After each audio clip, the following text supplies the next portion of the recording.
Hello guys, आज का जो हमारा टॉपिक है वो है difference between the hire purchase system and credit sales.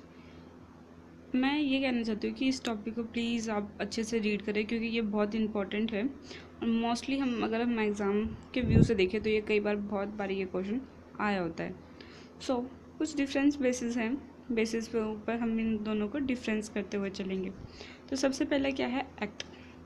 कहते हैं एक्ट का मतलब है कि ये दोनों जो हैं, हायर परचेज सिस्टम और क्रेडिट सेल्स, ये कब कब बने थे। हायर परचेज कहता है कि 1972 के एक्ट में बना था और क्रेडिट सेल्स 1930 के। फिर आता है नेचर्स ऑफ कॉन्ट्रैक्ट। दोनों में नेचर्स ऑफ कॉन्ट्रैक्ट कैसा होता है सेल्स करने का। कहते हैं इसमें तो एग्रीमेंट टू सेल्स होता है, एग्रीमेंट के थ्रू होता है, और इसमें कॉन्ट्रैक्ट करा जाता है सेल्स करने के लिए। फिर आता है ट्रांसफ़र ऑफ ऑनरशिप। कहता है कि हायर परचेजेस में जो ऑनरशिप होता है वो ट्रांसफ़र कैसे होता है, जब वो फाइनल पेमेंट कर देता है इंस्टॉलमेंट की।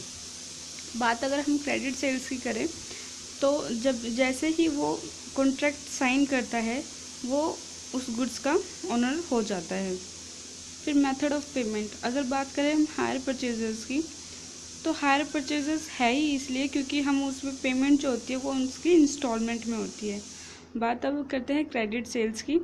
तो क्रेडिट सेल्स या तो हम उसे लमसम में भी कर सकते हैं, अदरवाइज़ हम उसको डिपेंड करता है कि उस टर्म्स में लिखा क्या है। मतलब वो जो एग्रीमेंट साइन करेगा वो भी, जब वो कॉन्ट्रैक्ट करेगा तो कुछ तो एग्रीमेंट साइन करेगा वो भी, तो उस साइन में उसमें एग्रीमेंट में क्या लिखा होगा उसके बेसिस पे दे सकता है, अदरवाइज़ वो लमसम में भी दे सकता है। फिर आता है राइट ऑफ रीपोजेशन ऑफ गुड्स। इसका मतलब होता है कि राइट होता है रीबैक करने का गुड्स का। हायर परचेजर्स की बात करें तो यस, इसमें बिल्कुल बिल्कुल सेलर्स के पास राइट होता है कि वो गुड्स रिटर्न रीबैक कर ले, और जो इंस्टॉलमेंट ऑलरेडी पेड कर रखा था ना हायर परचेजर्स ने उसके चार्जेस को, उसको भी वो ले सकता है, वो भी उसको पे नहीं करेगा, और जो बचा होगा वो उससे भी वो रिकवर कर सकता है अगर वो रिटर्न नहीं कर रहा है गुड्स, और जो बचा हुआ है उससे वो इंस्टॉलमेंट की जो अमाउंट है वो भी उसे ले सकता है। अब बात करें हम क्रेडिट सेल्स की, इसमें जो सेल्स कर देता है उसके पास कोई भी अधिकार नहीं होता है कि उस गुड्स को रीबैक कर सके। वो बस क्या कर सकता है कि जो बैलेंस अनपेड था ना विद इंटरेस्ट के साथ, मतलब जो उसने अमाउंट नहीं दिया है उसके लिए वो कोर्ट में उस केस फाइल कर सकता है। फिर आता है responsibility for loss of goods. कहता है कि हायर परचेजेस में जब वो ओनर ही नहीं होता है, इसी के लिए जितनी भी रिस्पॉन्सिबिलिटीज होती है लॉस के लिए वो सारी के सारी कौन बेयर करता है, वो पर्सन, मतलब जो ओनर है उस गुड्स का वो रिस्पॉन्सिबल बेयर करेगा जितनी भी रिस्क होंगी, मतलब सेलर्स। इस केस की बात करें तो इसमें जितनी भी लॉसेस होगी गुड्स की वो सारे के सारे कौन बेयर करेगा, परचेजर्स। नेक्स्ट जो टॉपिक है वो है 7, वो है right to sales. Right to sales का मतलब है कि जो हायर परचेजर्स जो गुड्स है उसके पास उसको सेल्स कर सकता है कि नहीं। हायर परचेजर्स में वो गुड्स सेल्स नहीं कर सकता क्योंकि वो जो गुड्स है उसका ओनर नहीं होता है। वो सेल्स जब भी कर पाएगा जब वो फाइनल पेमेंट कर देगा उस गुड्स की, और जब वो फाइनल पेमेंट कर देगा तो वो ओनर हो जाएगा उस गुड का, तो इसीलिए उस टाइम वो सेल कर सकता है, बट उससे पहले नहीं कर सकता। बट हम कॉन्ट्रैक्ट ऑफ सेल्स की बात करें, कॉन्ट्रैक्ट ऑफ सेल्स की, उसमें क्या होता है वो ओनर्स पहले ही बन जाता है, जैसे कि वो साइन एग्रीमेंट करता है। जिस तरह जैसे ही वो ओनर बन जाएगा उस गुड्स का तो वो सेल कर सकता है। तो छोटी सी बात ये है कि क्रेडिट सेल्स में वो गुड्स को सेल्स कर सकता है, बट हायर परचेजेस में वो गुड्स को सेल नहीं कर सकता। फिर टर्मिनेशन ऑफ कॉन्ट्रैक्ट का मतलब क्या है कि जो उनकी जो एग्रीमेंट है वो कैंसिल हो सकती है या नहीं, कब होगी। तो हम हायर परचेजर्स की बात करें तो जैसे ही वो एग्रीमेंट टर्मिनेट हो सकती है, क्योंकि हायर परचेजर्स के पास एक राइट होता है कि अगर वो गुड्स रिटर्न कर देता है और तो उस टर्मिनेट को ख़त्म कर सकता है। But of contract of sales की बात करें तो इसमें ख़त्म नहीं होता जब तक वो पूरा पैसे ना दे दे। फिर आती है कुछ ऐसे टर्म्स जो हमें इस चैप्टर के प्रैक्टिकल क्वेश्चन करने में हेल्प करता है। सबसे पहले कि कैश प्राइस क्या होता है। कैश प्राइस का मतलब यहाँ पे है कि वो अमाउंट जो कि लमसम में पेमेंट किया जाता है। लमसम का पेमेंट का मतलब ये है कि कोई हमने गुड्स खरीदा और उसको डायरेक्टली ही दे दिया, इसके अंदर कोई इंटरेस्ट इंस्टॉलमेंट कुछ इंक्लूड नहीं होता। जैसे कि मान लो मैंने एक टॉफ़ी खरीदी, मैं दुकान पे गई और वहाँ पे मैंने एक टॉफ़ी खरीदी जो कि 5 की थी और मैंने उसे 5 रुपये दे दिए, तो उसे हम लमसम अमाउंट कहते हैं। हायर परचेजिंग प्राइसेस क्या कहता है? हायर परचेजिंग प्राइसेस वो अमाउंट है जिसके अंदर इंक्लूड होता है price, cash price plus total interest भी उसमें इंक्लूड होता है, वो हायर परचेजिंग कहा जाता है। फिर बात आती है इंस्टॉलमेंट की।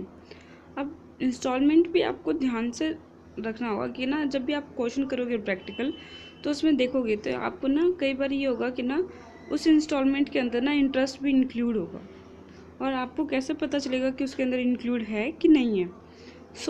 अगर उसके अंदर इंक्लूड है जो डाउन पेमेंट है प्लस ऑल अदर इंस्टॉलमेंट, जितनी भी होगी ना इंस्टॉलमेंट वो ज़्यादा होंगी कैश प्राइस से।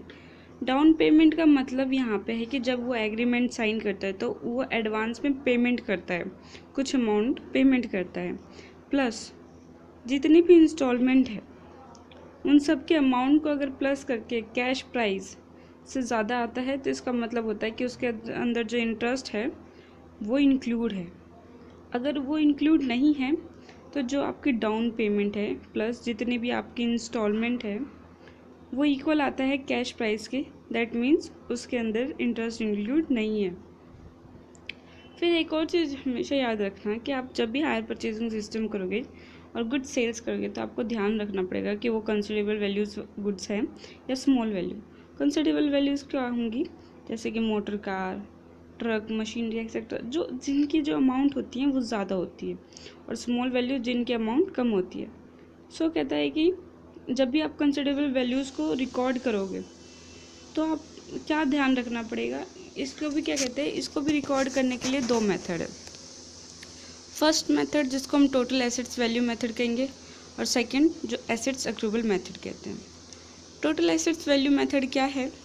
टोटल एसेट वैल्यू मेथड कहता है कि जब ये हम गुड्स को परचेज करते हैं तो जो हायर परचेजर्स को ना ट्रीट करा जाता है ऑर्डिनरी परचेज। ऑर्डिनरी परचेज का मतलब है कि जो गुड्स जितने भी अमाउंट्स का ख़रीदा गया उस एसेट्स को उतने ही अमाउंट से डेबिट करना। जो गुड्स जितने अमाउंट में ख़रीदा गया उसी अमाउंट से उस एसेट्स को डेबिट करना, उसको हम ऑर्डिनरी परचेज कहते हैं। ठीक है। अगर सेकंड मेथड की बात करें तो इसमें क्या कहता है कि हायर परचेजर्स को जो सिर्फ वो जो एसेट्स होती है उसको डेबिट किससे करता है?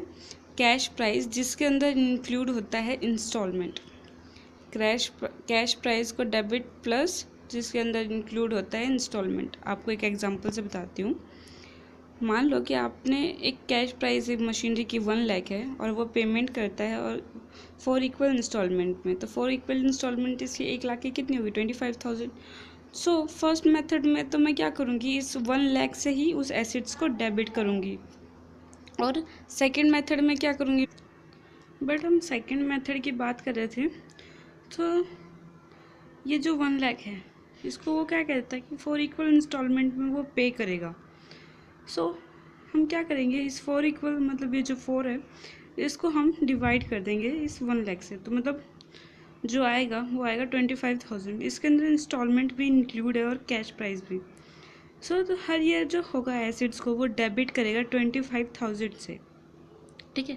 मान लो अगर हमारे पास ऊपर वाली थ्योरी में क्या कहता है कि अगर हमें कुछ मेंशन है उस अमाउंट के अंदर, उस कैश प्राइस के अंदर इंक्लूड कर देता है इंटरेस्ट, तो उस इंस्टॉलमेंट के अंदर अगर इंक्लूड है इंटरेस्ट तो हम उस इंटरेस्ट को ना इंटरेस्ट अकाउंट में डालेंगे और जो रिमेनिंग अमाउंट बच जाएगा एसेट्स का वो हम एसेट्स अकाउंट में डालेंगे। फिर आती है कुछ जर्नल एंट्रीज जो कि बहुत इंपॉर्टेंट है। जर्नल एंट्रीज क्या है? Assets account debit to vendors. ये एंट्री कब होंगी? जब वो हायर परचेजर्स उस गुड्स को परचेज करेगा। यहाँ पे 2 एंट्रीज बनाई जाएगी। ये जनरल एंट्री है फर्स्ट मेथड के लिए और ये एंट्रीज बहुत इजी हैं और एवरी प्रैक्टिकल क्वेश्चन के लिए इसी मतलब मेथड को ज़्यादा अडॉप्ट किया जाएगा। फिर सेकंड जो हम बुक बनाएंगे वो हायर वेंडर्स के लिए, वो क्या होगा? Hire purchasers account debit to hire sales. Hire purchasers को यहाँ पर डेबिट क्यों करा गया है? क्योंकि हायर परचेजर्स के पास यहाँ पे गुड्स उसने ट्रांसफ़र करा है और सेल्स करा है। हमेशा याद रखना, सेल्स हमेशा क्रेडिट होता है। फिर बात आती है vendors account debit to bank, और ये क्या कहता है कि मान लो कि वो जब एग्रीमेंट साइन करता है तो वो कुछ पेमेंट करता है उस टाइम, तो उसके लिए वो क्या कहता है, वेंडर अकाउंट डेबिट। किसके पास अमाउंट गया? वेंडर के पास। किससे गया? बैंक से।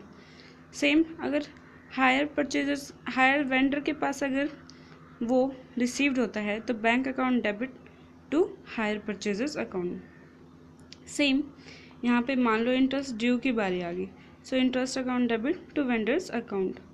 अब हम हायर वेंडर्स के अकाउंट में क्या करेंगे? Hire purchasers account debit to interest. किसके पास गया है? किससे मिला है? हायर परचेजर से। और क्या मिला है? इंटरेस्ट। सो अब इंस्टॉलमेंट पेमेंट की बात करें तो vendors account debit to bank, क्योंकि वो पेमेंट कर रहा है इंस्टॉलमेंट के लिए, इसीलिए। सेम अब यहाँ पे इंस्टॉलमेंट रिसीव्ड हो रही है वेंडर के अकाउंट में, तो bank account debit to hire purchasers. अब डेप्रिसिएशन की बात करें, सो डेप्रिसिएशन हमेशा डेबिट होता है। Depreciation account debit to assets, इसमें कोई भी एंट्रीज इसको इफेक्ट नहीं करती है हायर वेंडर्स के। फिर हमेशा याद रखना कि जो इंटरेस्ट और डेप्रिसिएशन होता है ना, वो ट्रांसफ़र होता है प्रॉफिट एंड लॉस अकाउंट में, और जो हायर वेंडर्स होता है इसमें सिर्फ इंटरेस्ट होता है, इसीलिए interest account debit to profit and loss account. फिर कुछ hire sales account debit to trading, ये कब होता है? जब वो ट्रांसफर्स करता है सेल्स ट्रेडिंग अकाउंट में। हमेशा याद रखना, जो सेल्स होता है वो ट्रेडिंग अकाउंट में भी जाता है।